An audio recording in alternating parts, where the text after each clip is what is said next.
북한 경제가 이 가라앉을 수밖에 없다고 그게 기본이 그렇게 됐는데 어떻게 가라앉아요? 그러니까요. 김정일이 말하는 고난의 행군하고 백성들이 말하는 고난의 행군이 틀리거든. 그 3년간에 제일 많이 죽었거든. 우리 아버지 엄마도 그때 아사했거든요. 어찌 보면 이 기득권이 흔들리지 않고 그냥 이렇게 체제를 가면은 내 생각엔 500년 남아갈 수도 있다 이거지.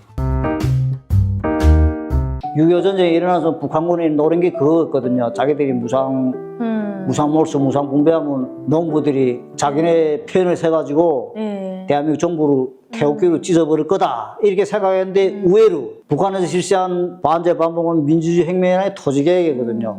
그리고 이놈들 사회주의 혁명이라고 말하는 게 농업협동화예요. 네. 그 땅도 뺏었잖아요. 전쟁 끝나서. 대한민국 농부들이 바보가 아니거든요.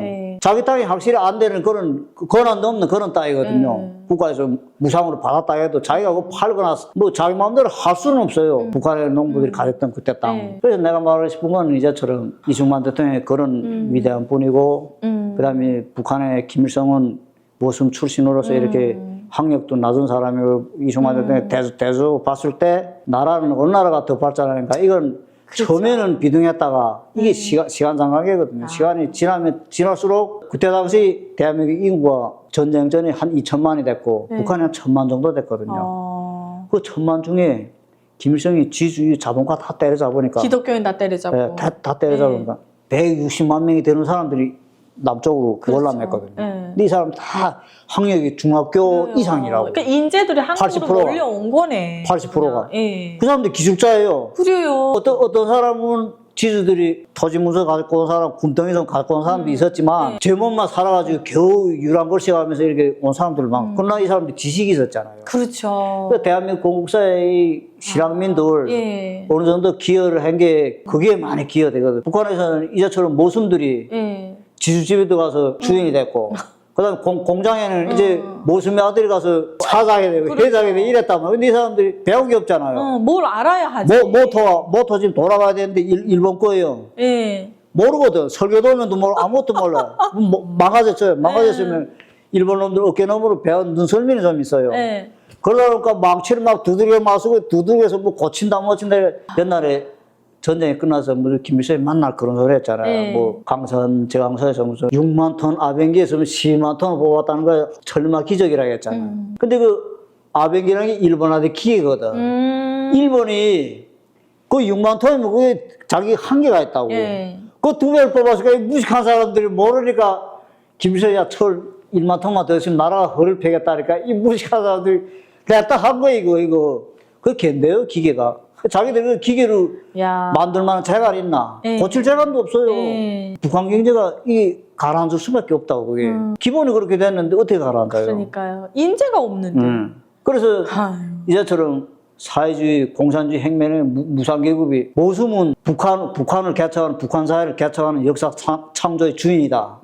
김일성이 이렇게 공식 박았거든요. 그렇죠. 모순만이 간부가 되고 권력자가 되고 지배층이 될 수 있다. 그 나머지는 피지배층이다. 그러니까 모순들이 이제 노동당 간부들 항의발사들의 이제 뭐 최연 이런 사람 다 모순 출신이에요. 75년 전번에 그런 거 하더만 망해혁명학원 출신들이 지금 북한의 기득권을 이루고 있거든요. 그렇죠. 이 기득권이 탄탄하다. 이 사람들은 진짜 어디 역적 이런 소리 안 하고 이제처럼 김정남이나 아니면 김정은이나 이 줄에만 제대로 잘 서면은 평생을 그래서 공원에 앉아서 권력을 누리고 있어요. 그렇죠. 이 사람들. 철밥토이라고 하죠. 그걸 보고. 근데 이 사람들은 군신 걱정이에요. 이 사람들이 미국이나 우리 대한민국이 발전한 이걸 모르는 바가 아니라 다 알거든. 알죠. 그럼에도 불구하고 그 정권을 지키려고 한다. 옛날에 자기네가 그 이상 누리고 사니까. 누리고 사요. 그러니까 이조봉건 시절에 그 기득권들 있잖아요. 전주희 씨 이제 그 12살짜리 그 영창되고 막 보호에 앉히려고 하다가 그런 것처럼 북한의 기득권이 맨날 부싸움하면서 역사 평론가들 그렇게 말하더라고요. 모든 나라 혁명에는 그 전환점이 있다는 거. 근데 그 전환점을 볼 때 중국의 공산혁명, 말하자면 마오쩌둥의 공산혁명. 이 공산혁명의 전환점은 어디냐? 마오쩌둥이 홍군이 주력 부대가 장시성 있잖아요. 중국 장시성에 있었는데 그 장개석 있잖아요. 장개석이 그 장시성 그 10만 명 이상 되는 그 마오쩌둥 주력 부대를 완전 경멸 소탕하려고 100만 대군이 포에 소멸했거든요. 미국에서 비행기 대주고 탱크 대주고 어마어마하게 공격을 들이댔지. 그러니까 이놈들이 살아남아야 되잖아요. 그 공격에 어떻게 맞설 힘이 없었거든. 여기서 탈출해야 된다. 그래서 10만 명이 탈출을 했죠. 탈출을 해서 이 장개석 군대가 그냥 계속 추격을 했어요. 추격하고 앞에 또 길목 막고 뭐 이 포획기를 요리 빼고 저리 빼고 이렇게 돌아다니며 1년 동안 행군한 게 2만 5천 리 대장정이에요. 그래서 들어간 게 산시성에 들어갔어요. 저기 저 내모고 그 산시성에. 험한 지대지. 마오쩌둥, 조런나이, 뭐 유소의 뭐 이런 사람들이 다 빠져나가거든.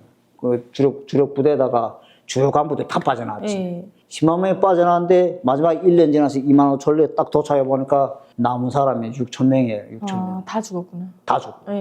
이 장개석이 실수한 게 뭐냐. 이 6천 명을 마저 작살내야 되는데 남겨놨고 포기했거든요. 그 6천 명이 나중에 이렇게 일어서서 마지막 장개석을 대만을 쫓아버렸거든요. 그래서 미국의 역사가들이나 아니면 서방의 역사가들 말하는 게 중국의 공산연맹이 2만 5천 리 대장정이 그 전환점이다. 이렇게 찾고.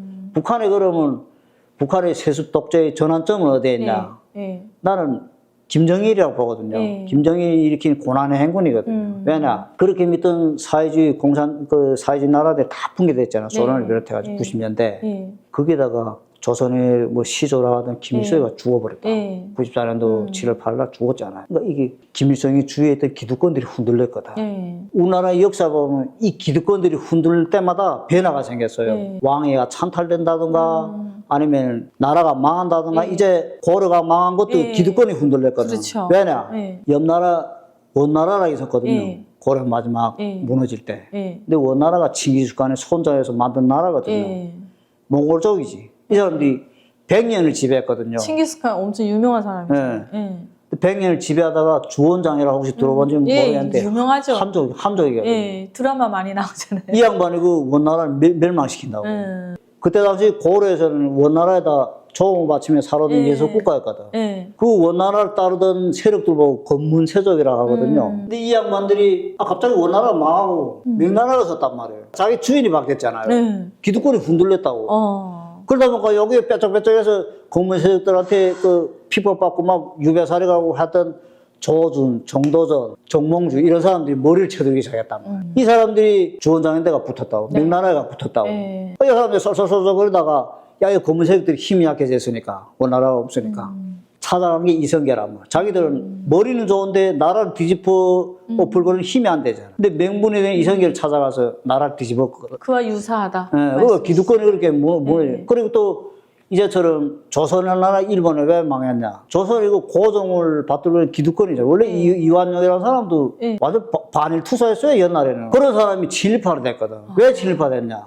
자기들이 그렇게 따르던 청나라, 여진족이잖아요. 여진족이 거의 한 234년을 유지했거든요. 한족들 그렇게 괴롭혔다고.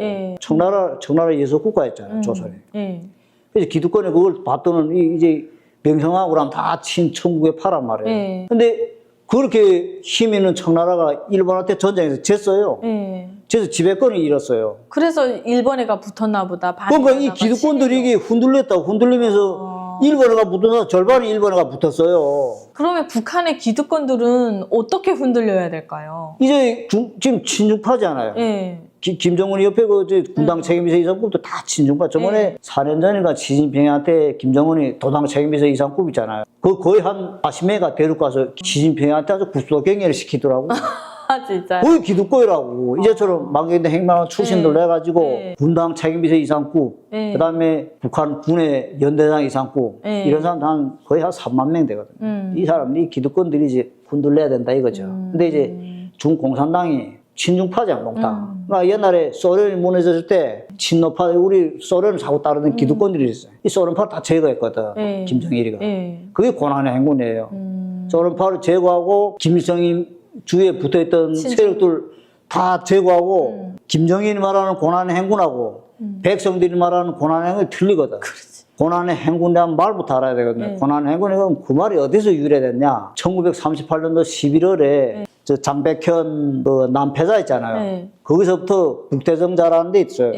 그게 한 직선거리 한 300m인데 그 거리를 100여일 동안 행군했다면 일본군 뭐 포획도 그러면 그걸 고난의 행군이라고 칭하거든. 그래서 1939년도 5월 23일 날에 국대정자회의가 4월 달에 하고 그다음에 국내 진공한다 하면서 5.23이라는 거 들어봤죠? 대영당군 무산지구 전투가 국내 넘어와서 백여봉이 쪽으로 해서 하룻밤 자고 뭐 무산지구 치고 다시 그다음 저쪽으로 해서 빠졌다. 이게 그게 고난의 행군이라에 그걸 말하거든. 유래는 그래요. 아무튼. 근데 김정희 말하는 고난의 행군이 그거거든요. 김일성이 근데 죽고 백성에게는 백성은 다 굶어 죽어나가는 고난의 행군이었죠. 백성은 굶어 죽고 상관없고 반대파 세력들 제거하는 그게 고난의 행군이거든. 그래야만이 김일성이 북한이라는 나라를 세습할 수 있다. 그게 1995년도 1월부터 시작해서 고난의 행군 딱 선포한 시점이 1월 1일 날 다박수를 쳐서 가면서 김정일이가 고난의 행군이다 이렇게 선포하고 98년도 8월 31일 날에 무수단에서 미사일 발사했거든요. 대포동 미사일. 그거 발표하면서 고난의 행군을 종결했거든요. 기득권이 이제 다 제거돼 김정일이 축군으로 살아남은 거예요. 그 어간에 97년도였잖아요. 그때 항장협 비서를 해서 이런 사람들 다 이게 월남했잖아요. 이 기득권이 그 살고자 김일성한테 죽지 않으려고 월남하거나 다 맞아 죽거나 정치원 가거나 이렇게 됐거든. 자기 축군으로 다 바꿔놓은 게 3년이라고. 그 어간에 백성들은 그 3년 어간에 제일 많이 죽었거든. 그렇죠. 우리 아버지 엄마도 그때 아사했거든요. 97년도 대영단에서.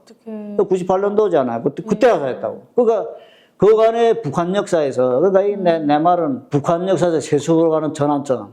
이건 김정일이 자꾸 말을 이렇게 하면 안 되는데. 괜찮아요. 김정일이가 만든 그 고난의 행군이다. 이렇게 하면. 김정은이 시대에 와서 지금 해까지 가졌잖아요. 어찌 보면 이 기득권이 흔들리지 않고 그냥 이렇게 체제를 가면은 내 생각엔 500년 남아갈 수도 있다. 이거지. 전주이시 그 조선시대처럼 그렇게 갈 수도 있다. 이러니까 우리가 이제 김정은이 하나 죽어서는 소용이 없거든요. 네, 기득권이 문제군요. 자꾸 우리 김정은에 대해서 자꾸 뭐 중심에 놓고 뭐 이 사람 뭐 비만이고 뭐 죽을 수도 있다 이러는데 그 사람 죽으면 또 다른 거 앉혀놓는다고. 김주희 앉혀놔도 이 기득권은 또 유지한다고. 그럼 기득권을 흔들 수 있는 결정적인 방안이 없을까요? 그 기회를 봐야죠. 기회. 그게 강력한 자연재해라든가 아니면은 예처럼 옆나라 중국이잖아요. 중국 공산당이 무너지면은 기득권이 흔들린다. 그럼 그 기회를 줘. 이제 우리가 그 김정일이가 이제 김일성이 죽고 조선이 무너지고 기득권이 흔들릴 때 그때 기회라 말. 그때 원래 해야 된다고. 근데 그 기회를 놓친 거예요. 우리 대한민국이 놓친 거라고. 솔직히 말로 그 연남부터 대역제어는 3대를 매란다 했잖아요.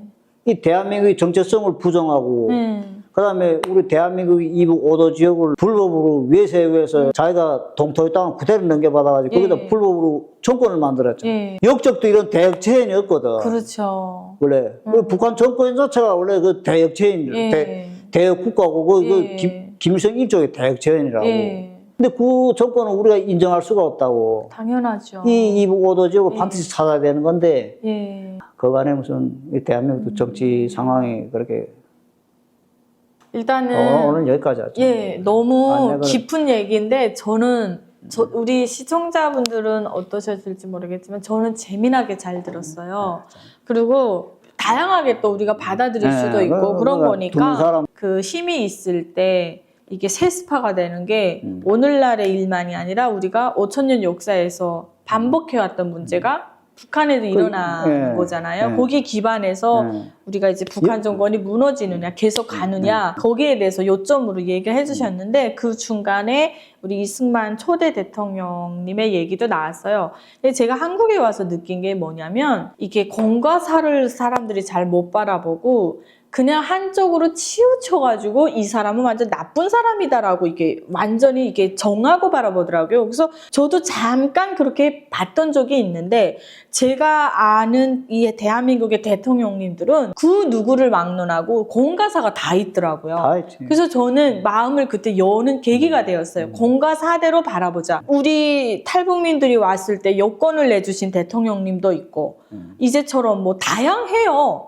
그래서 우리가 선과 악을 딱 규정지어서 보기보다는 역사의 한 페이지에 이제 그 진실의 바탕을 얘기해 주셨으니까 한 개인의 어떤 이 주관으로 말씀을 드린 거니까 오늘도 이렇게 북한이라는 사회를 너무 힘들게 겪어보셨고 자유 대한민국에서 살아가시면서 진짜 이 할아버지의 어떤 그 과거의 그 피도 있으시고 그런 상황에서 북한과 우리 이 대한민국을 반드시 통일해야 될 문제가 우리 후대들의 문제 아니겠습니까? 그래서 그런 주인의식을 가지고 장시간 얘기를 해주셨어요. 그래서 저는 너무 감사하게 잘 들었고요.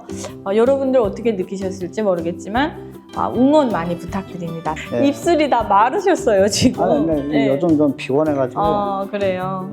알겠습니다. 오늘 너무 긴 시간 고생하셨어요. 네. 예, 감사합니다. 감사합니다.